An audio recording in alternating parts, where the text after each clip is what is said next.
समाप्त हो गए। आप अपने पेपर ले कर देना सर। मंत्री जी से आके मिल लो। धन्यवाद। 5 मिनट हो गए।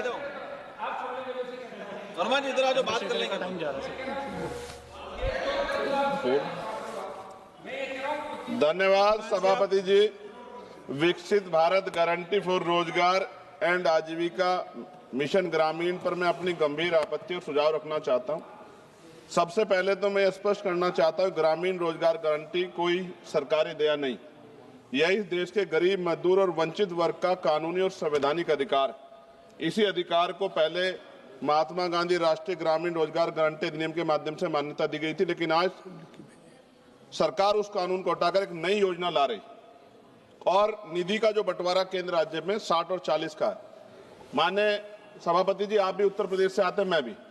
उत्तर प्रदेश सरकार पे 8 लाख करोड़ का कर्ज है, हर नागरिक पे 31,000 का कर्ज। ऐसे में क्या राज्य इसको आगे बढ़ा पाएगा? सभापति जी, सरकार कह रही है कि अब 100 दिन की जगह 125 दिन का रोजगार गारंटी दी जाएगी। ये सुनने में तो अच्छा लगता है, लेकिन कटाई बुआई के मौसम में 60 दिन काम न देने का प्रावधान इस गारंटी को व्यवहारिक रूप से कमजोर करता है।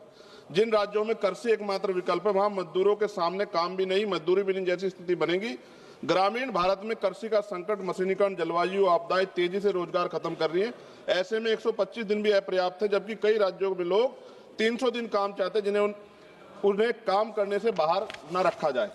और सभापति जी, दलित आदिवासी हितों का स्पष्ट उल्लेख, मनरेगा से SC/ST समुदायों को जमीन से जुड़े काम, जल संरक्षण, सामुदायिक संपत्तियों के जरिए न्यूनतम सुरक्षा दी गई। नई योजना में SC/ST के लिए पृथक रूप से कोई लक्ष्य सुरक्षा का प्रावधान नहीं।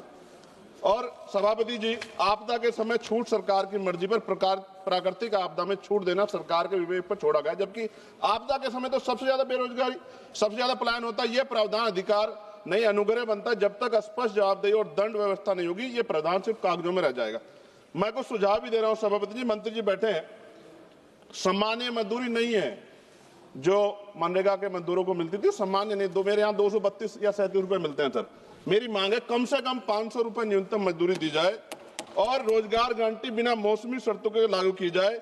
रोजगार दिनों की सीमा राज्यों को बढ़ाने का अधिकार न्यूनतम 300 दिन और केंद्र तय करे, लेकिन राज्य चाहे तो 365 दिन तक बढ़ा सकते हैं और केंद्र अतिरिक्त सहायता दे।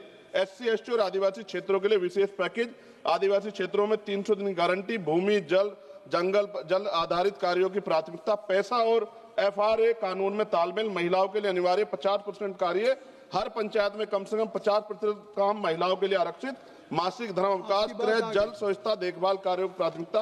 अंतिम पेज है सर। सभापति जी, काम तय करने का असली शक्ति ग्राम सभा, ग्राम पंचायत पर भुगतान में देरी होने के 30 सेकंड में खत्म करूंगा सर। भुगतान में देरी होने स्वतः मुआवजा अधिकारियों की व्यक्तिगत जवाबदेही तय की जाए। विकसित भारत सिर्फ इमारतों और आंकड़ों पर नहीं बनता, विकसित भारत तब बनता है जब गरीब के हाथ में योजना अधिकार होता है। सभापति जी, माननीय मंत्री जी को मैं कहना चाहता हूं, आप इसका नाम बदल रहे हैं, बहुत सोच समझ के आप कर रहे होंगे, तो मेरी आपसे आग्रह, आप इसका नाम बाबा साहब अम्बेडकर के नाम पे क्यों नहीं कर देते, जिन्होंने संविधान निर्माता है जो, और आपने इसमें जी राम जी जोड़ा है। अच्छी बात है, आपकी बहुत सारी योजनाएं राम जी के नाम पे है। मेरी आपसे मांग है, आप इसमें जी राम जी की जगह जय भीम जी कर दो, उसमें क्या चला जाएगा? आपको सबके हितों का ध्यान रखना चाहिए ना। मैं तो आपसे जानता हूं कि क्या था, मगर आपने उनके संविधान के साथ किस तरह का हाल कर रखा है, ये भी तो हम लोग जानते हैं। सभापति जी, एक सेकंड भाई, मैं तो सुझाव दे रहा हूं। आप सर शेखर जी, आप चेयर को कहिए। हाँ सर, आपके माध्यम क्यों कहते हैं? नहीं, थैंक यू। आपने 30 सेकंड मांगा था, 1 मिनट सर, ये बीच में बोल गए, थोड़ा सा वो हो गया। सर, मैं खत्म कर रहा हूं 10 सेकंड में। मैं उनको नहीं कह रहा, मैं आपके माध्यम से कह रहा हूं मंत्री जी को, सर ये देश देख रहा है, आप अगर महापुरुषों का अपमान करेंगे तो लोग इसका चुनाव के समय हिसाब करेंगे। मेरी बात को याद रखें। धन्यवाद। जय भीम, जय भारत।